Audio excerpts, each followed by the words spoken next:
And the train just keeps chugging along. Today, we're making a video talking about some Marco D'Amico comments on TSN 690 radio. This is going to be linked in the description. It was from earlier today. Marco D'Amico joins the morning show to preview the Habs offseason and draft plans. And while it is a very nice 20-minute conversation that talks about a bunch of stuff, they talk about the Florida Panthers, they talk about the Montreal Canadiens, they get into a bunch of Habs-related discussion. There was one very particular footnote that I wanted to dive into here. Of course, you can tell from the title of the audio hit on TSN's website itself. D'Amico says the Canadiens could move Carey Price's contract. And this is where we dive into a lot of the semantics behind this radio hit, the what did he say versus the what did he mean, and just some of the other hypotheticals that are tossed out in this conversation. So, go out there and listen to the radio hit if you want to get the full unadulterated scoop, but I'm going to do my best to just kind of summarize what it was that D'Amico said on the radio. Essentially, they had a conversation about the Canadiens and their cap situation, and how some folks think that now, at this time in the rebuild, is the appropriate moment for the Canadiens to just start shelling out their money, start getting all these guys, start putting themselves in a much more competitive spot. And D'Amico goes out there and says that in his opinion, the Canadiens probably do have it in their best interests to be a little bit more cautious than you would expect, because they have only $6 million in cap space. In fact, the Canadiens are the fifth worst team in the NHL when it comes to current space. And that's not that surprising when you consider the fact that they have always been in that LTIR territory the past few years. Carey Price's contract is really big, $10.5 million a year. He deserves it. It's Carey freaking Price. We all understand that he has been a legend, and he has 1 year left on that contract of his that expires in 2026. But the Montreal Canadiens need to be careful, not because they have $6 million in cap space, but because of those performance bonuses. We'd already made a few videos over the past few years talking about how the Canadiens had some cap penalties attached to their breakdown because of the performance bonuses hit by some of their young guys. And when you're in the LTIR territory, those performance bonuses get applied as extra cap hit penalties for the year after. So for the Montreal Canadiens, for example, Leighton Hudson, he won the Calder. What if Ivan Demidov wins the Calder too? What if the Canadiens are in LTIR one more time because they just keep Carey Price's contract on the books? And what if that results in extra penalties for the years to come? It's not really the most profitable way to do your business, and it kind of prohibits you from being able to go full out balls to the wall, signing everybody, trading for everybody, getting as much talent on the roster as possible. And D'Amico even goes as far to say that the Canadiens were able to take those calculated risks in prior years because, for example, they used their cap space as a tool to get Patrik Laine. And not just Patrik Laine, but the second-round pick that was attached with Laine's contract in order to take on the full salary. Kent Hughes had that vision in mind. He was able to get it done. He was able to improve and grab some extra assets. But you can't guarantee that that's going to happen every single year. So, for right now, this is why Marco D'Amico goes out there and says that Carey Price's contract is very stomachable to be moved. He does have salary bonuses, and he does have money that he'll be owed, but D'Amico says that those things are going to be covered by insurance. So when it comes to whatever NHL team has Carey Price's contract, the amount of money that ownership is going to have to pay to Price personally isn't really high at all. Which is why D'Amico goes out there and says, hey, look at a team like Chicago, for example. They had acquired Shea Weber's contract.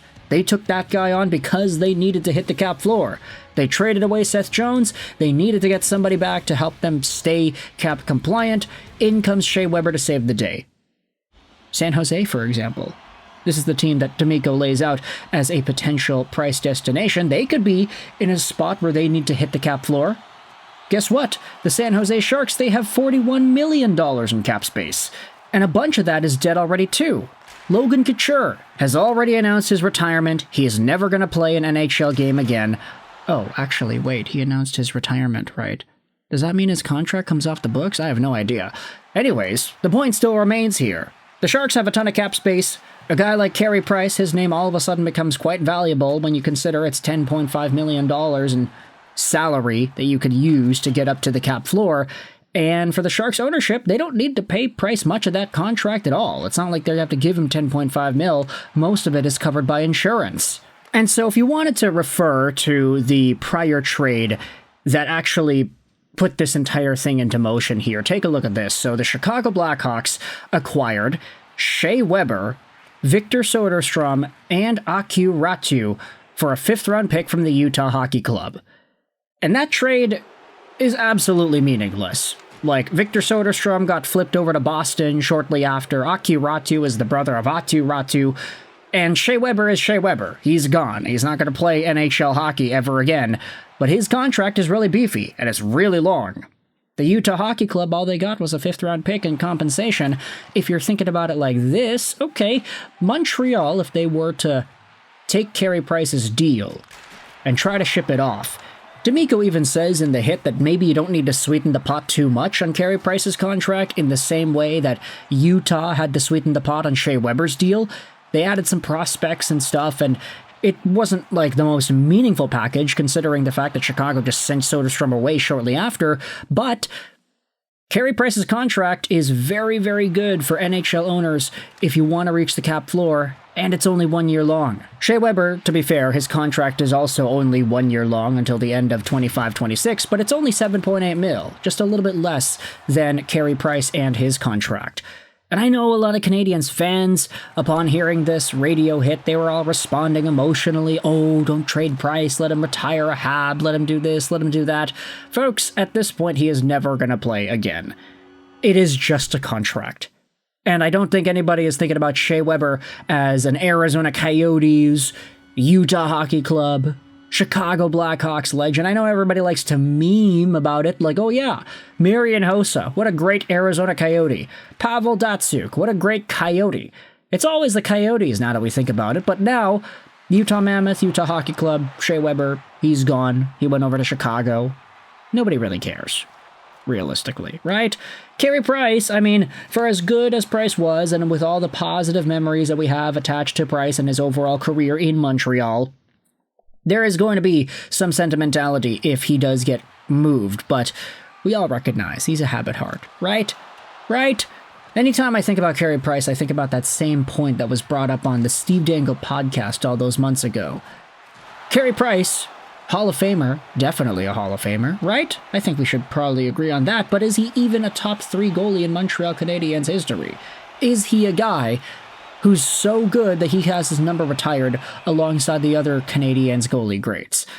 Ah, man, starting some inflammatory conversation here in the comments section. You can debate that Carey Price, individually talented-wise, yes, he was absolutely one of the best, but all those other Canadiens goalie legends, man, all the cups that they won, you have a realistic argument that says that Carey Price may not even be good enough to get his number retired by Montreal, but he's definitely good enough for the Hall of Fame. And that's more so a testament to the winning status of Canadiens goaltenders of yesteryear than it is an indictment against Price. But ultimately, yeah, this is the conversation that we can have about the guy. He's a Habs legend. We all know this. We all love this. We all love that guy.